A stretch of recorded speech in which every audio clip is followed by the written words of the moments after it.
With a round of 16 defeat to the Dutch, the World Cup for the U.S. men's national team has come to an end. A game in which the U.S. had some opportunities there, really off of some Dutch mistakes, but ultimately it felt like, at least from my perspective, that whatever the U.S. were going to do, it felt like the Dutch had an answer for it.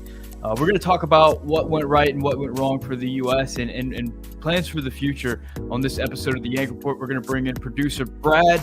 Make sure, if you're new to the channel, that you hit the subscribe button, you hit the like button. My name is Sam. This is the Yank Report, a show all about American soccer. We're going to bring in Brad and start talking about the game, get the comments from chat after a word from this week's sponsor. Football is back, and BetOnline remains your number one source for all your football betting needs this season. You'll find the latest odds, matchup info, player news, and game trends. And as your continued source for all wagering info, BetOnline features live betting, free contests, live scores, and giveaways all season long. Always the fastest and easiest way to bet all your favorite sports and events like MLB, MMA, tennis, boxing, and even golf. Head to betonline.ag to join and receive your 100% welcome bonus with your first deposit. Make sure to use promo code BELIEVE to receive your rewards. Bet online, where the game starts. Oh boy. All right. So the World Cup for the U.S. has ended in a pretty, I would say, strong win for the Dutch in this game. Brad, what were your initial thoughts after that game? Not our day. Not our day. MMA looked gassed. There were some uncharacteristic mistakes from some guys, lack of concentration. The first two Dutch goals were carbon copy of each other. It was, I had hope going into halftime, but after that goal, it was a bit of a gut punch. But still, you had this feeling that the U.S. could do something. Not our day, though. Not our day.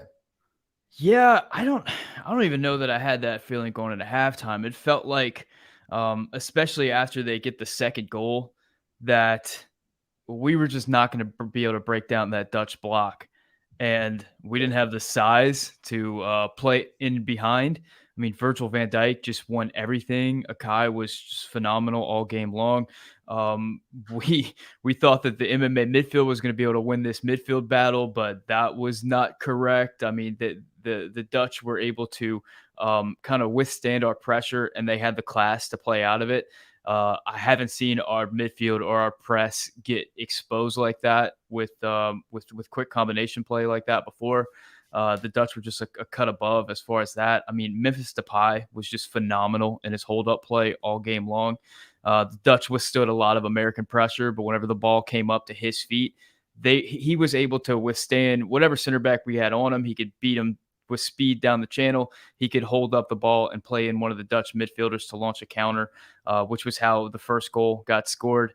Their ability to just break us down in the moments where they needed it. It felt like they could have conjured that up any moment. Like even if Pulisic scores that early goal, it just felt like anytime that the U.S. really put their head above water, the Dutch were there to put it back down. I think we saw that late whenever the U.S. get their first goal and the Dutch pretty much immediately respond.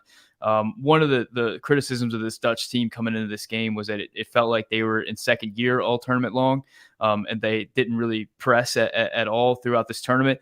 I still kind of feel like they were in second gear, and that was enough to beat this U.S. squad. It just really felt like you could see the difference in quality between their team and ours, the difference in the ability to break down opposition, play out of press, and just have a more complete team. Because I felt like we had some positions on the field where we just weren't as good as them. I mean, we were talking about striker and center back coming into this tournament.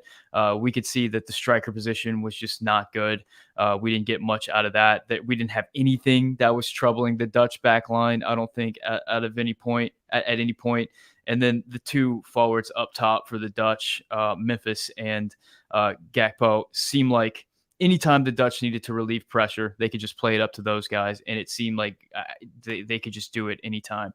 I mean, we had early on in the first half, we had a lot of possession, and We were putting some passes together, but it really felt like a lot of that horseshoe of death type thing. We were able to get the ball in the middle at times, but there was just at no point were we troubling that Dutch back line, man. Those were just some initial thoughts on the game. I don't know. Anything in there you want to respond to? I mean, you got three world-class center backs back there who, I mean, they're some of the most expensive players in the world for a reason. And that's just kind of the long and the short of it. And we were missing a really clinical number nine. I mean, even serviceable number nine would have been better than what we had out there today. I mean, we were hopeful for Jesus to have his day, but I mean, he didn't even really show up at all. I mean, Yeah, he didn't get a lot of opportunities there. He, I mean, I will say, I think later on in the game, whenever at halftime, whenever we took off Jesus and we brought on Reyna, and we were running Gio, Pulley, and Weah up top, which was kind of the group that a lot of fans wanted to see. There were moments where I mean they still struggled to really do anything against the Dutch back line, but there were moments where they did create opportunities where either Reyna or Weah would get the ball on wings, and we just didn't have a 9 in the middle for them to pass to shoot to shoot crosses into. So I thought the lack of a number 9 just really hurt, and it was the reason why Berhalter brought in Haji, because we just needed somebody to fulfill that 9 role. And whenever Haji came in, much like Ferreira in the first half, it just you could see that there's a difference in quality, and that Virgil was just never in a position where he felt uncomfortable in that game. It just felt like they were in cruise control. did they wind up giving Haji the goal? I mean, they should, right? I mean, he kicked Yeah, that, like, he hit it in down and over the ball, over the it was like a I rainbow. think they I mean, won. a I mean, wild goal.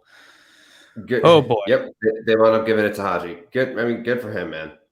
All You right, come on, let's you go get a through, let's go through some of these goal sequences for the Dutch. I mean, at 9 minutes in, really early on in the game, oh man, and at that first 10 minutes, there was a lot of hope that the U.S. could break through because we were controlling the ball a lot. But I think this was the moment where you saw, like, this Dutch team, whenever they do get the ball and they do break, they're going to be just very difficult, and they have a moment of class here where they break out. Dumfries gets the ball in the channel and he finds a cutback to Memphis. Memphis outruns Adams to the ball, and when he meets that ball, he puts it away past Turner. Not a lot Turner can do at that point. You can criticize Adams if you want on not holding off Memphis there, but it was just such a phenomenal sequence from the Dutch, just such high class play that it's tough for me to really discredit anybody there. But thoughts on that first goal? yeah. Tyler doesn't keep up with the run. Eunice Musa doesn't come over to help him. Yeah, that was the first time we really saw the MMA midfield laboring and looking a little out of place. But to their credit, they hadn't set a foot wrong for the rest of Yeah. the entire rest of the tournament. And those guys, heavy legs were expected when you're playing your fourth game in however many days. So, you can point some fingers on that game, but it's mainly down to the crediting the Dutch in that sequence. Yeah, I'm seeing a lot of comments right now in the comment section about, like, roster selection and mistakes, and I just didn't see that in this game. I just saw that we played a team that was better than us, and they played a style of play that was really the antithesis for us. Like, I think maybe that England squad is better than that Dutch squad, but the way that the English play really match up well with what we do well. Whereas this Dutch side, with their man-to-man defensive marking, and their ability to just counter with a lethal vengeance and have those two lethal strikers up top, paired with just the overall size of that team, they were able to win second balls with their size and just dominate physically. I thought that they paired up well against us. I just don't know. After watching that game, I just don't know if there's a lineup setup that's like gonna any tactical changes that are going to make the U.S. be able to win that game, unless you just get some really nice variance gifts from the soccer gods, and it wasn't to be today. At the 45-minute mark, right before halftime, the Dutch get another goal. It was kind of a carbon copy of the first one. This time, off of a throw-in deep in the left flank for the U.S., the right flank for the Dutch. Dumfries again gets the ball on the right flank. He's up against Tyler Adams. He's able to cut back against Tyler Adams and play Daley Blind, who's making a run to the penalty spot. Blind has Dest covering him, but he's able to beat Dest to the spot. And once again, just kind of like the first one, uh, Turner doesn't really have much to do there. The ball goes by him. It's 2-0 for the Dutch, and the U.S. are just really reeling as we hit halftime. Yeah, that's just, if that just felt like such a gut punch. I mean, the wind was really out of their sails at that point. Man, I'm bummed, but uh, you know, going down 1-0, going down 2-0 at halftime, there's a fairly big difference there. It really felt like we could never get into anything, and that I mean, you leave two guys who are top players unmarked, top of the box. They're going to score on you with room, with time. I mean, they didn't even need time. They hit it first time. So, is what it is with that one. I mean, you can't point a finger at Matt Turner on that. No, I mean it's similar to what was the other throw-in goal that the U.S. gave up? That was against Wales that led to the penalty. Remember Yeah. that? Yeah. So it was kind of similar to that, but I don't know. This time we actually did have a man behind to defend, and it was probably our best one-on-one defender in Tyler Adams. And the Dutch Dumfries, who was just great all game. He finds that cutback, and it was just the precision of the Dutch attack was just phenomenal today. I mean, I came away so impressed with them. Gakpo was as advertised, but I thought Memphis just impressed me so much. I mean, Mhm. Memphis has been maligned throughout his career after that Man United stint where he just never really found it there. He's at Barcelona right now, and he still kind of catches strays every now and then from people. But today he showed his class against this U.S. side, and man, my Yep. goodness. All right, so we get to halftime. At halftime, Ferreira comes off and Reyna comes on. It's our first real opportunity to see Gio Reyna in for the U.S. getting extended minutes. Thoughts on the substitution? Was it the right move at the time? Yeah, it was the right move. It was a move that had to be made, and it's a move that a lot of people were clamoring for. Um, I don't. Gio had a few moments here and there, but I don't know how much of an impact he really had on this game. Uh, when all is said and done, I think Jesus. I think there could have been some different roster selections. I think Ricardo Pepi might have been a better selection than Jesus Ferreira, but that's you can't think about it after the fact, I guess. Well, if Josh Sargent is healthy in this game, do you think he makes an impact here? Yeah, I think he does. I think he's a little more physical, allows for some better hold up play that help uh, might help Christian and Tim Weah make those runs. But then again, neither here nor there, I guess.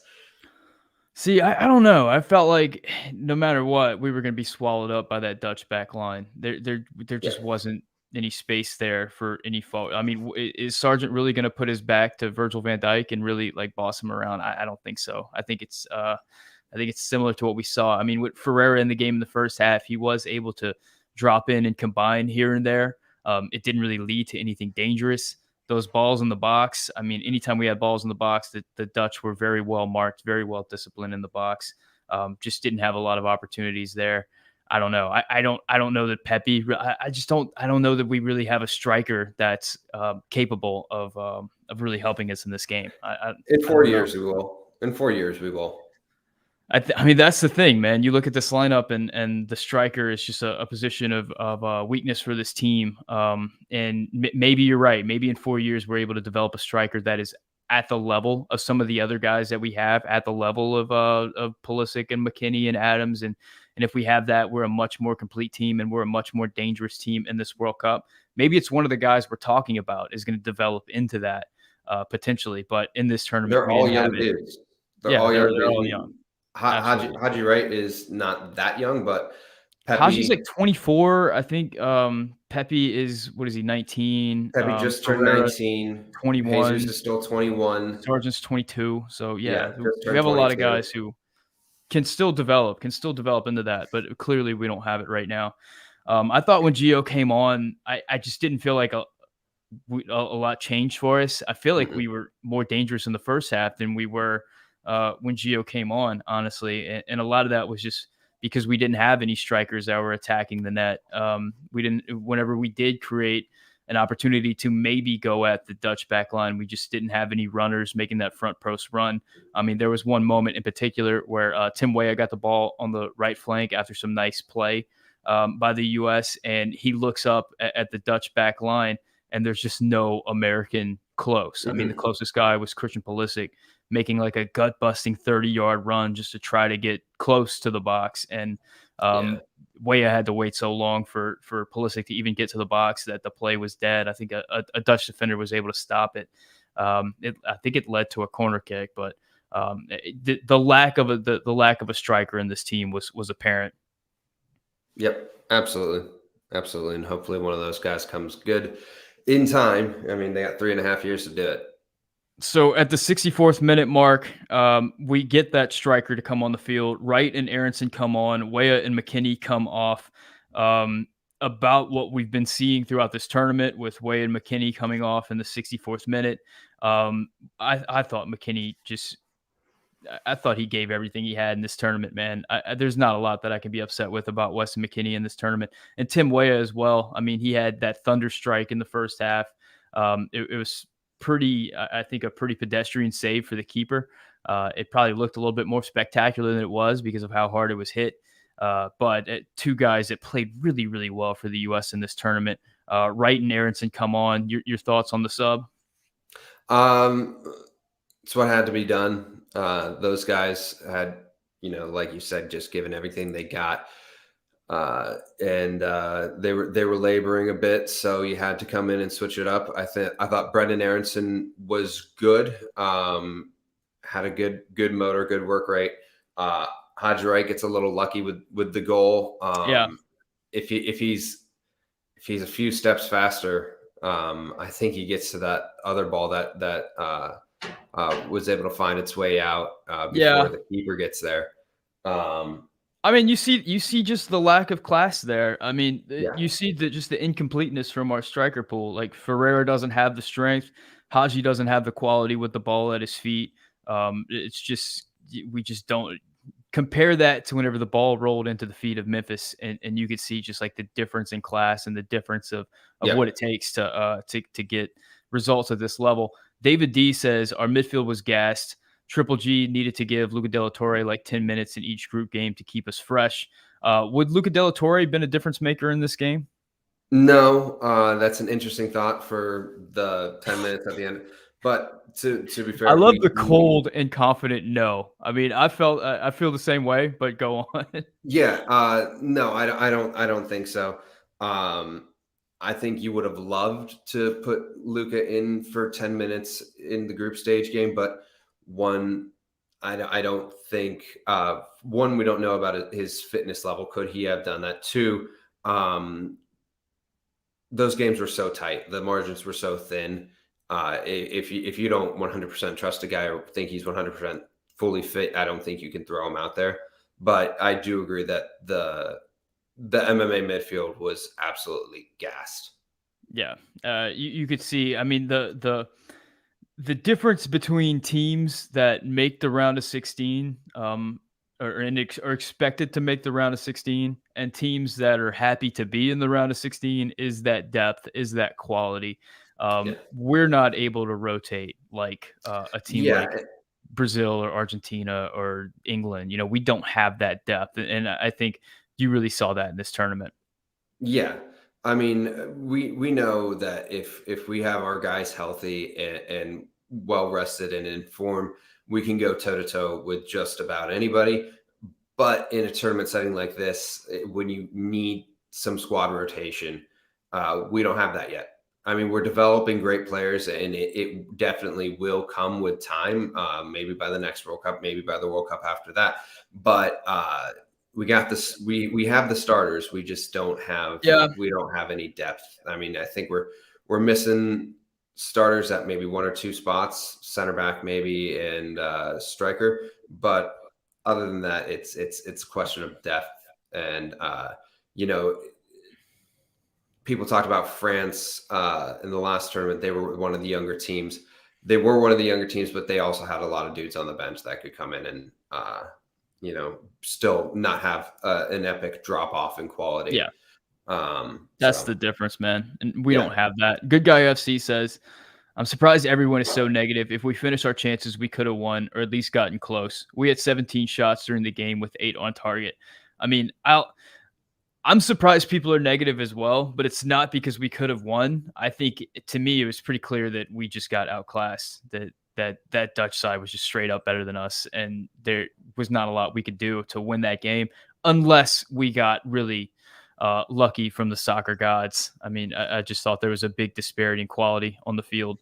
Let's go to the U.S.'s goal. It was off of a corner kick. The ball gets recycled. It's actually DeAndre Yedlin who had just stepped foot on the field. He plays a ball out wide in the right channel to Christian Pulisic, who is all alone, has the entire right flank. This time we actually have a striker in the game, so Haji Wright's making a near post run. Christian plays it along the line of the 6-yard box. It almost looked like he was not playing it to Haji Wright, but Haji Wright somehow, some way, and this goes back to like getting nice variants from the soccer gods. Haji sticks his foot out behind him and just like kicks the ball into the ground, and it bounces off the ground and just slowly loops over the Dutch keeper's head into the backside netting. Wild goal. And for a moment, you're like, can the U.S. pull another one back here and get level somehow? yeah.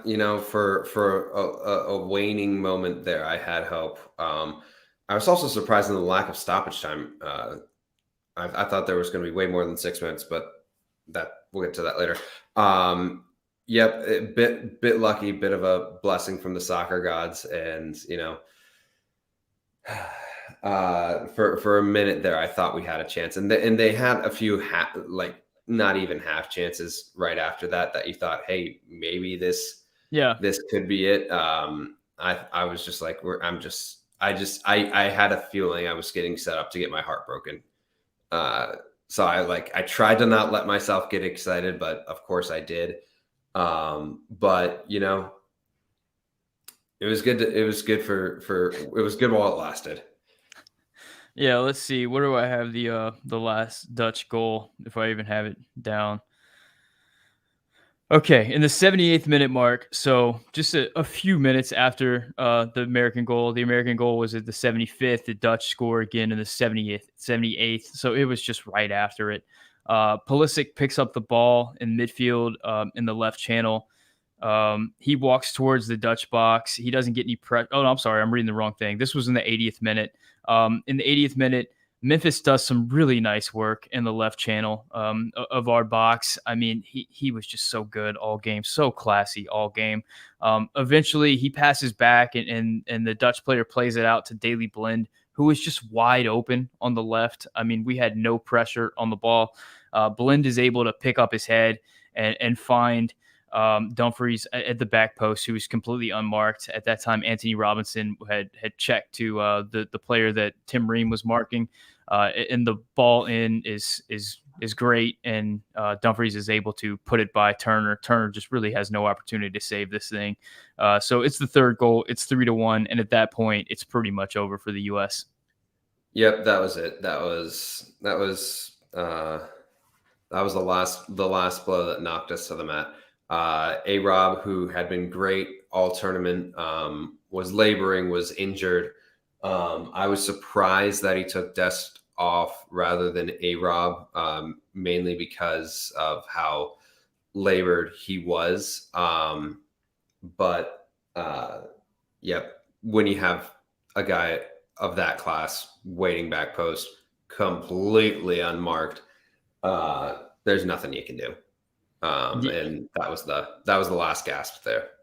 Yeah, at that point, it was pretty much over, and yeah, that was it. I mean, we also had a moment in the game where Matt Turner made a phenomenal save. Like we knew that was coming at some point in the tournament. Unfortunately, it was in a game where the U.S. just couldn't do anything. So, kudos to Matt Turner on that save. It was a save where I don't remember who hit the initial shot. I think it was Memphis who fired a shot in. Turner dives to make the save, Yep. and then the trail runners coming in and it's just a goal that you see all the time in soccer where that trail runner is able to just put it right over the keeper, but Turner gets up in a flash and is able Mhm. to save the ball with his left hand. Just a phenomenal effort from Turner. Yep.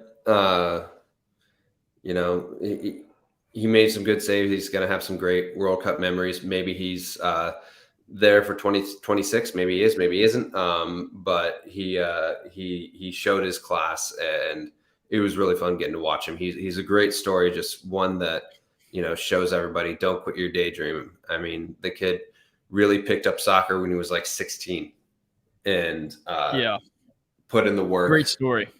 Great story. And the goals against him in this tournament were not his fault. He couldn't do a lot with them.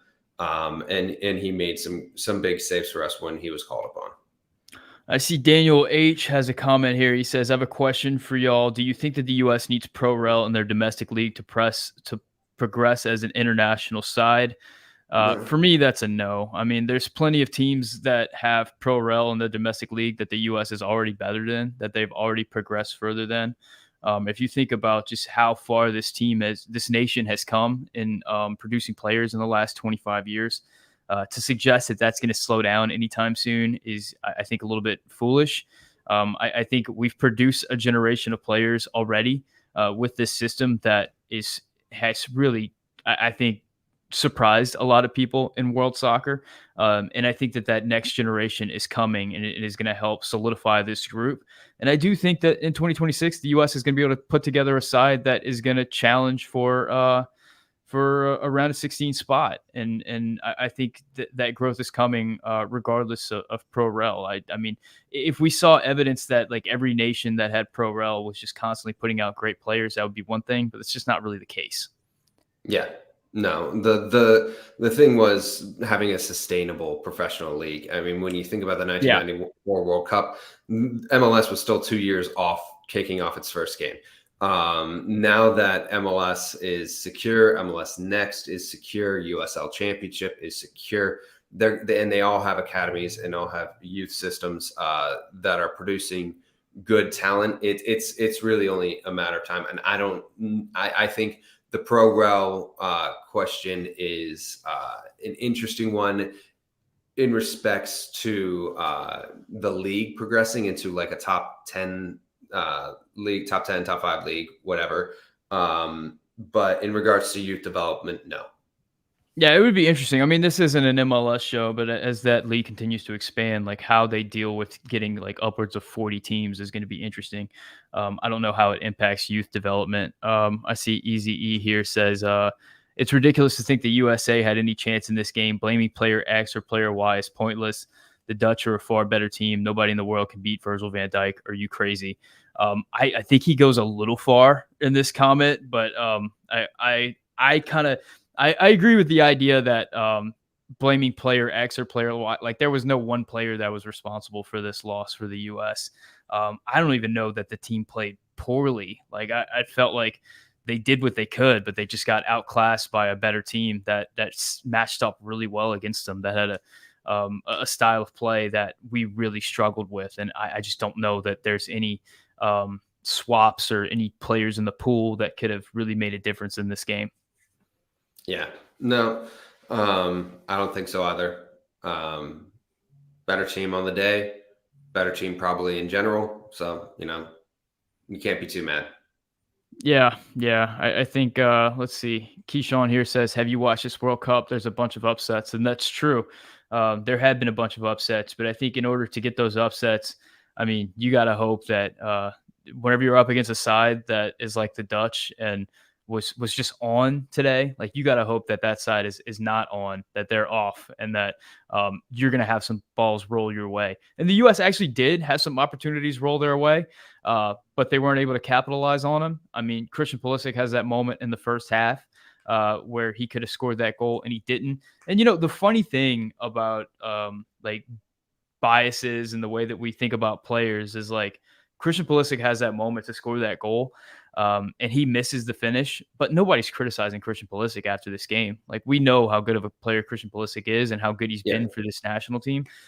So nobody's really holding that moment against him. If he's a player that people don't like, then everybody's looking at that moment and just like holding that over his head. But that's sort of the same for I think a lot of players. Whenever like I see people talk about like Ferreira and Morris and Walker Zimmerman, some of the MLS guys. A lot of players made mistakes today. A lot of players had sloppy touches. A lot of players that did a lot for the U.S. in this tournament had some sloppy plays and some sloppy touches. I just don't think that any one player is responsible for this loss. yeah, no. I think Christian's gonna remember that miss and use it as fuel for 2026. We know that he is a top class player, and Yeah. that he has moments in his boots, that are gonna bring this nation a lot of joy. And like Audrey says, tough loss, but good to see people coming around the USMNT. And yeah, that's just true. And I think Christian is gonna have moments that bring people together in tournaments going forward. Gooba Gooba here, replying to BMR 209, says you're progressing a lot, but your current squad is a little too young. 95% of the time, the Netherlands would win. May not be the situation in a few years' time, though. Future's looking good for you. So I'm not sure where Absolutely. Gooba Gooba's from, but yeah, that's kind of where I'm feeling at this point. Yeah. So let's see. I'm trying to get a little bit more comments. Aiden Campbell says Greg needs to do better in knockout game. You can't play the exact same way. It has to be better. I don't know. Thoughts on Greg in this game? I thought he was fine. I mean, you play Jesus because Josh is hurt. So, that's, I don't think Greg could have done too much more. I think Greg did his job, which was to shepherd a young team to the World Cup. And that was the main goal. And then your secondary goal was get out of the group. And then everything after that was kind of gravy. I mean, really, when we're really honest with ourselves, I mean, yes, we had a winnable game here, but I don't think any of this is on Greg. But I don't think Greg comes back as the manager. I don't think he's the right voice to have in the locker room for 2 cycles. I think that's just that's kind of the best practice. Yeah, we've been Four saying years. that a lot. So this isn't a reactionary take after the game or anything. We just don't Yeah. feel like players, coaches should go 2 cycles. Mike Ira says GGG subs were suspect. I don't know. I Were didn't they? come away with that feeling like he left any bullets in the gun. I mean, he brought in Reyna at the 45. He brought in Aronson. We put it all out there, man. We put it all out there, and there Yep. were a few moments where De Jong just like little brother Brendan Aronson in the midfield. Like you could see the difference in class there. Hey, I didn't feel like it was the subs. I didn't feel like it was the way we lined up. I didn't feel like it was our approach to the game. I felt like we just got beat by a better squad out there. Yeah. Yep, I think so. And I saw a comment earlier when I was saying, that everything else was gravy, that we can't say that anymore but here's the thing. Yeah. This team is so young, and it's not going to be like that for long. It's not going to be, round of 16, great. Everything else is gravy. Not anymore. Because we have these players coming through, because the sport has grown so much in this country, it's not going to be like that for long. We're not going to be sitting here saying happy to be here in the round of 16 That's the hope, anymore. man. Yeah, BMR 209 says that Yedlin's sub made no sense. I mean, I'm sure we'd all like to see Scally in that position, but Yedlin does come on and immediately plays the ball He- out to Pulisic that leads to the goal. yeah. Um, you could maybe knock Yedlin for that third goal where Daley Blinn was just wide open on the side, but yeah, I don't, I just don't think that the U.S. lost this game because of DeAndre Yedlin. No. No, the Um, US had a chance in this game because DeAndre Yedlin recovered and got that ball out to Christian. Yeah, I saw it. I saw a comment about this team should be very proud of themselves, and I agree. I think that they should. Max Kroll says, "I feel a lot better now than when we lost to Belgium in 2014." And yeah, I agree, Max. Like that game against Belgium hurt so much because like the U.S. was in it. Like we really had an opportunity to win that game, and we just did not seize that opportunity. This game. I didn't feel like we had an opportunity to win it. I mean, this was one of the least tense games. I think by far it was the least tense game that I had watching it of the 3 games in the World Cup or of the 4 games of the World Cup because I felt like the Dutch were in control the whole time. I don't know about you. Yeah, that Belgium game hurts a lot because obviously the Wando chance and then we had a chance Yeah. in extra time, but we forget. I mean, no one forgets the job that Tim Howard did, but no one forgets why Tim Howard had to do the job that he Yeah. did. He was absolutely getting shelled. They were outclassed everywhere on that field except for between the sticks with Tim Howard.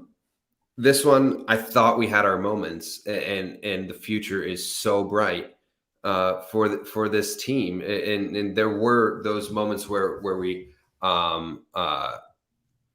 um, where we looked dangerous, where we looked in control for little spurts, but also, that is a Dutch side that is calm, cool, collected, and I don't want to say has been there before, but they're a little bit older. They're all Yeah. kind of, a lot of them are in their prime.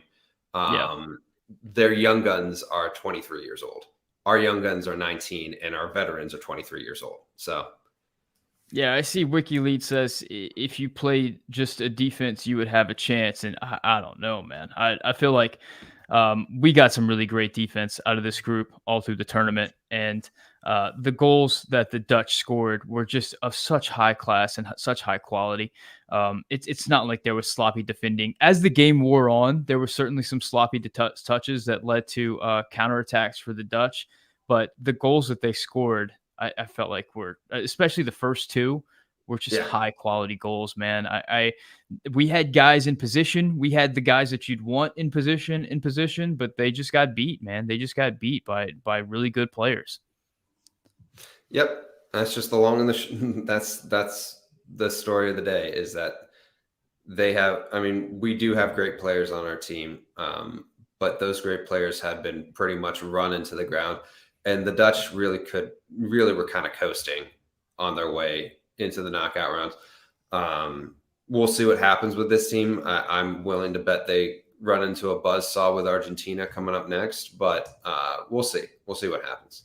Yeah, I see. Like BMR 209 says Adam should have tracked back on that first goal, and He like should have, he was but there. He was there.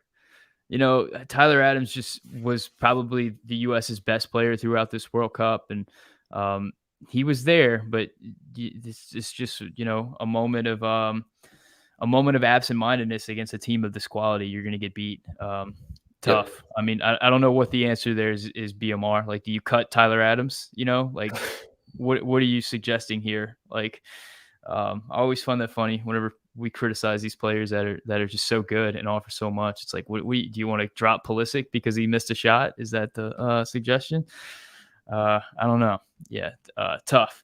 I mean, Yep. there is reason for optimism. The U.S. does have first of all, we qualified for the 2026 World Cup, so congratulations, everyone. We did qualify. Good job, all of us. We're in it. In the coming years, we've got some big tournaments. We've got an Olympic tournament that the U.S. has qualified for, which the majority of the players on this roster, not the majority, but a lot of the players on this roster will have an opportunity to play in, unless the U.S. competes in, I believe Copa America is the same time as the Olympics. So we'll see if the U.S. plays in Copa America. And if they do, what type of team they send, if they're going to send their top players to the Olympics or to Copa or what. I mean, this Olympic side, who are some of the players that are going to be on this Olympic team? Like, it's going to be like Ricardo Pepi and Yeah. my Ricardo brain is a Pepi little could be frazzled right now. Ricardo Pepi, Gio Reyna could be on that team. Joe Scally could be on that team. Yunus Musa could be on that team. Ferreira A lot can be of on that team. what'd you say? Ferreira can be on that team. Yep. The U.S. has a pretty phenomenal. It's an under 23 team, and it's a little. It's is it off? Was this one off because of the COVID? I don't remember. Qualifying was a little bit different because of COVID, so it might be the Olympics as well. I don't remember, but the U.S. has a pretty exciting side that it's going to be able to send to the Olympics, and I think it's going to be another to show the world that what we saw in this tournament, some of the quality of play, some of the quality of the players being produced in this country right now, is not an aberration and is not just something that's a one-off from this tournament. It's something that's going to keep going, and after that, we've got 2 Gold Cups to look forward to, and just a big run up for what should be a really exciting World Cup. Yep. And after the 2014 World Cup, I'm just going back and thinking, the only player that I really think was like, a young bright spot was DeAndre Yedlin, who was 22 at the time, and got a big transfer over to Tottenham. All these guys are already at the level DeAndre was. Yeah. And they're at that same age, and it's all of them, not just one of them. So there's not that massive gap that there was after the last World Cup. This is sustainable, and there's going to be a lot of good things coming from this group going forward. I see Blaugrana Kuehler 79 says the only thing I find disappointing at all in the World Cup run is we couldn't manage to score more than 1 goal in any game we scored. And yeah, I think goal scoring has been a struggle throughout World Cup qualifying and beyond for this team. I think the instability and lack of a quality number 9 is a big part of that. If we can get somebody to emerge to score goals, I think that will help us out a lot. Aaron Hall says GGG mismanaged minutes in group stage, and therefore players were noticeably exhausted in the first half. I don't know if I agree with that. I mean, you would be like, in order to better manage minutes, like are we sitting like Musa or Reyna or Jedi? Like who are you taking off the field in order to manage minutes? I think the lack of depth was always going to hurt us with this team. So we were going to go until we ran out of gas, and we ran out of gas against a really good team. I don't know, thoughts? Yep. No, that's just the thing. I don't think you can argue Greg mismanaging minutes. I think you can question some of his positional subs, but I don't think managing minutes is one of those things. Tyler Adams wasn't coming off the field, and Yunus Musa played until the wheels fell off. Same thing. Jedi was going to play until the wheels fell off. Like, I mean, there was just, we had what, 12, 13 players that were of that quality that we could bring on at any time, and that's just not enough to make a deep World Cup run.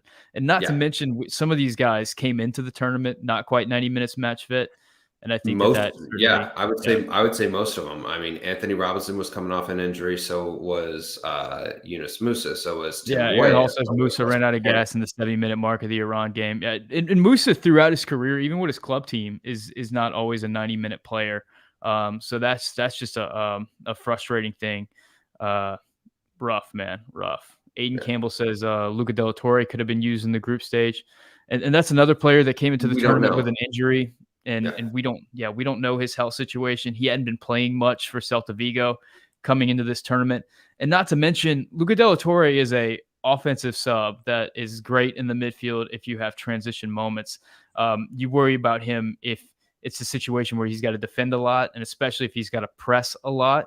And I think the situations for subs that were called for in all of these games didn't really lend themselves to Luca Della Torre coming into this match. So I don't know. Maybe in this game he could have come in just because we were chasing the result. But I think the fact that he didn't even come into the midfield in this game maybe shows that he wasn't as fit as we would like him to be to really make an impact in this tournament. Yeah. I'm going to take a few more comments here. Sieb says, as much as today's game hurt, I can't help but feel so damn proud for this squad from where we used to be. And I think that's a great point, man. If you think about the first time we really saw this iteration of the squad, way back in the COVID friendlies, whenever the U.S. played Switzerland, Wales, and Jamaica, and those teams, just seeing the beginning of this squad and all the way through World Cup qualifying, and how far along players like Yunus Musa came, how far along Tim Weah has come, just the development of the MMA midfield, just finding Jedi Robinson just came so far as a player throughout this last two years. Seeing this team come together and go from a very young squad that was really incohesive and really struggled to put together 90 minutes to going toe to toe against England, just really dominating that game for large stretches, really showing out well against Wales, showing out well against Iran. It was just incredibly gutsy, and you gotta be proud of a lot of these players, and the fact that we're going to be able to see them for so many World Cup cycles in the future is really exciting. Yep. Yep. It really is. It's just the beginning, and it's a sustainable beginning. I mean, I watching those ones against Wales and uh, Jamaica when they were in lockdown. Uh, it was exciting to see the young talent. These guys we had heard about coming up through the youth system, and now seeing them come good, and they're still so young, is really exciting. I see Kicking Balls FC says the only good thing about all this, no more Berhalter in all caps. Do you think Berhalter's out after this? I mean, that's kind of up for debate at this point. We don't really know what's going to happen. What are your thoughts? I think he is out after this, mainly for just evolving the group. But you got to give a lot of credit to Greg Berhalter. He brought this team together and made them a team. He also recruited a lot of dual nationals, Serginho Dest, Yunus Musa, Anthony Robinson, guys who played big minutes for us in this tournament. Would not have been on our team if it weren't for the efforts of Greg Berhalter, Brian McBride, and Ernie Stewart recruiting these guys and creating an environment for these guys to feel comfortable and feel like they're a part of the team, and create an environment for them to succeed. Because a lot of these guys still could have. Jedi was playing for the U21s. He did get a call up, but Yunus Musa and Serginho Dest absolutely would have been called in to future England camps, England and Holland camps. So that is something you absolutely have to give them credit for. Now, I think it's about finding a guy who can get the most out of these players and really grow them to contenders. Greg's job was to get him here, was basically that of like a college coach. It was to prepare these guys for this. It's time for I think it's time for someone who's really going to be a big tactician. And you know how I feel about the situation. I don't think the manager matters all that much. Mike P says we need a European manager like Pep or Mikel, who know they have on their staff, like Arsenal saw in Mikel. I don't think that we're gonna get Pep Guardiola or Mikel. Like I don't think either one of those are coming. If you look around the world, top managers, like top, I guess what would you consider like a top manager, like a manager coaching at a Champions League level club or something like that? Yeah. Like those guys don't leave those jobs to coach international No, teams. those jobs are far more lucrative and Yeah. far more prestigious. The only one in recent memory that has done it was Hansi Flick, left Bayern Munich to coach Germany. And I bet you he is questioning his decisions right now. Germany got bounced in the group stage. I don't see that happening. The majority of national teams around the world are coached by coaches from that country. Is this true? I feel like a coach, a manager no foreign from coach has ever won a World Cup. Foreign coach has ever won a World Cup for their squad. If If it were up to me, I think if Jesse Marsh is able to stay up at Leeds, I don't think he's leaving Leeds. I think an interesting option could be Jim Curtin out in Yeah, Jim Curtin Philadelphia has Union. really separated himself in MLS as a cut above in this moment of time. There's a few coaches in MLS that are exciting at the moment. I think Steve Cherundolo is another one That could that's be an very option. interesting. Yeah. Josh Wolf over at Austin is an exciting option. There's what's the name of the guy who is the funny thing about some of these guys is that they started as assistants for Greg. Yeah. What's the name of the guy who's the assistant coach over at FC Dallas who was at Valencia? Oh, yeah. I can't remember Uh, his name, but yeah, yeah, that guy. I know what you're talking about. Yeah, these are all players that are around that'll probably be at the top of the list for a coach. Gosh, I'm blanking. Caleb Porter is a possibility as well. Caleb I mean, Porter of yeah, University of Akron greatness. I don't think that he has a job right now. He was at Portland. No, he No, was at he won a championship Columbus. with Portland, then came to Columbus, won a Yeah, championship there, and was just released. yeah. So there are coaches out there who could potentially take on this cycle. I don't think that the national team job is as sexy as a lot of people think it is. It takes a certain type of manager who is into doing it. So I don't think that we get a foreign manager like everybody wants, and I don't know that there's like a lot of the managers out there that people have suggested for the future or wanted during the cycle. Tata Martino just did not have a good cycle with Mexico. Oh gosh, I'm blanking on the guy's name. The Belgian coach. He's one Oh, that a lot of yeah. people like, and he kind of didn't do anything with the golden generation for Belgium. So I don't know why he would necessarily be the man for the job for the golden generation for the U.S. But whatever. I do think that we should get a new coach because I don't like a two coach cycle, but. I don't expect the new coach to come in and just suddenly change the world for the U.S. It's going to require us to develop more great players. And if we continue to do that, then we're going to be better, regardless of who the manager is. Matthew Reynolds says, look, if you coach, you've got into games when your team takes the field, you can see you're giving up 3 inches and 15 pounds to everyone on the other team. Yeah, not only were we giving up size to the opposition, but they could out-quality us, man. They could out-quality us, no problem. So we didn't have a lot of options to beat this team. Mark Baker the second says donates $2. He says, if Greg stays, what are your thoughts? And I'll be 100% transparent with you guys. I don't want Greg to stay because I don't want to hear it from like the fans in the Twitter space who just like decided that they hate Greg and that's going to be the main thing that they talk about. So for nothing else but selfish reasons, I hope Greg goes so that we can at least have somebody else to complain about for 4 more years. That's sort of my selfish take on it. If he stays, I think he's built some camaraderie with these guys, and the story is going to be like, let's keep it going into 2026. We'll see what happens. It's interesting because a lot of these players are very young. 4 years from now, they're going to go from like young adults to like full-fledged adults with full-fledged lives and families and things like that.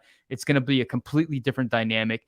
And I'm sure some of the messaging that Greg has had that really resonated with these guys in this cycle probably isn't going to resonate with them 4 years from now. They're going to be different people.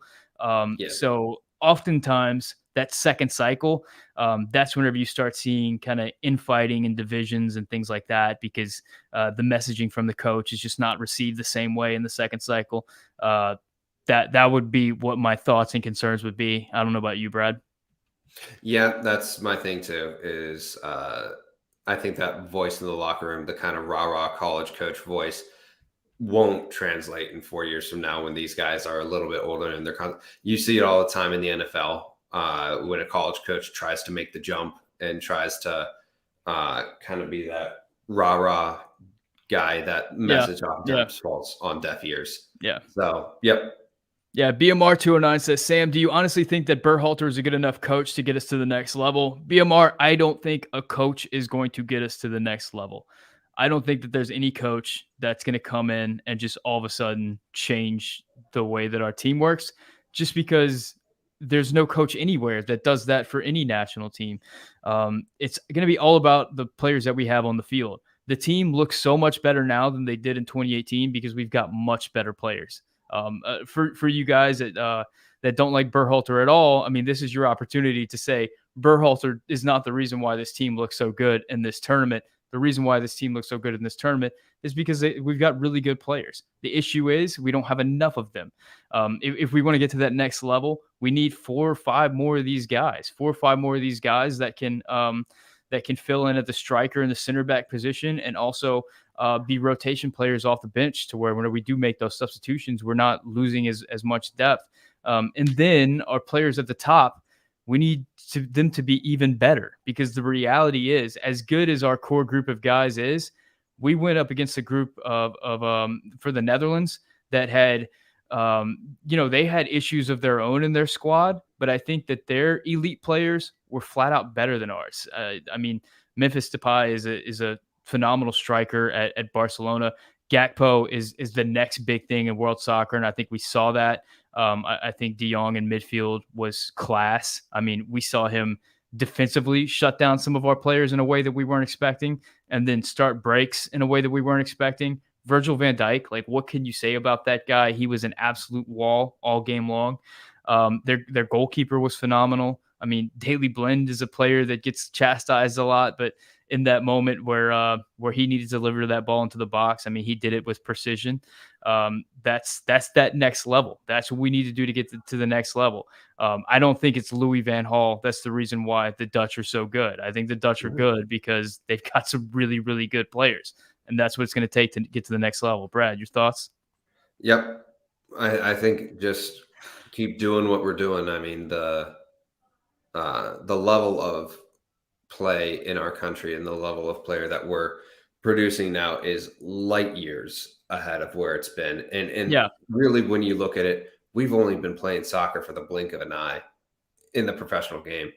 I mean, most of these guys weren't even born yet when MLS when there wasn't a domestic league in the United States. I mean, we're going to be celebrating the 30th anniversary of MLS in 2026, the same summer that the World Cup is in the United States.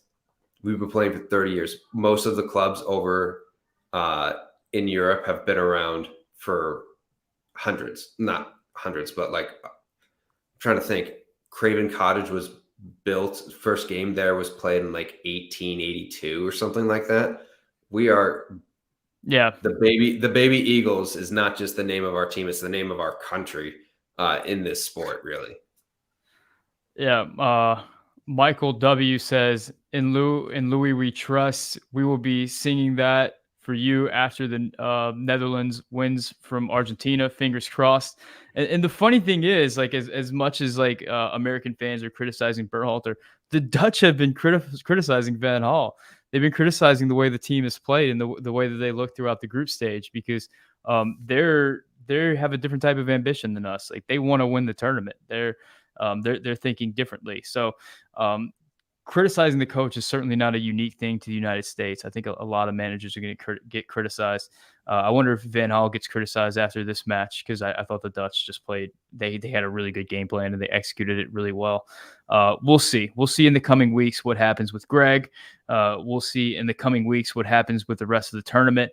I'd like to do another live stream just to talk about the tournament as we go through. So, Brad, if you're up for that, as we get through this round of 16, we can talk about that and preview the quarterfinal. Absolutely. Anything else on this game as we kind of wrap up? Not much on the game, but I'm proud of the team. I'm proud of I wish they won. I really wish they did, but they're coming up. They're giving us a reason to believe, and this is sustainable success. I think this tournament was a success for this team. There is no question there. But now we turn our attention to 2026, where the expectation should not be to consider the round of 16 a success. We should be looking to advance further and play really, really good soccer going forward. So, here we go. This one's going to suck for a little bit, but, We're going to Yeah, get it's back. the We're going end to of watch the our guys in the top 5 leagues again. So it's only going to get better. It's the end of the 2022 cycle, but it's the start of the 2026 cycle. It's an opportunity for us to get excited again. I think it's a clean slate for a lot of these players, a clean slate for guys like Chris Richards. Maybe Miles Robinson gets to come back into this group and have a say. We got a lot of guys out there who are young players who kind of came in and out of this squad, but weren't really able to stick.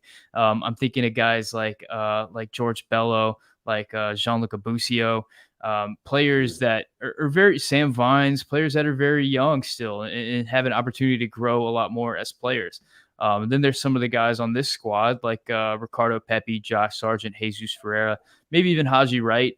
And then a few other guys out there, and like Paxton Aronson, and kind of blanking right now on other striker options, but maybe there's Valerian Balogun is out there in the wilderness as well as a potential striker option for the U.S. in the future. A lot of stuff to build on, and we got 4 more years to develop these guys and get a lot better. I think that we're still like 4 or 5 more players away from really being a true quarterfinal team. Hoped we could do it in this World Cup, but I think we got outclassed by just flat out a better team. We'll see what happens with Greg Berhalter in the future. I think we've both made our opinions clear on that we're ready for a new coach for the next cycle, but we'll see what U.S. soccer does at this point. I think it's bitter right now. It stings right now.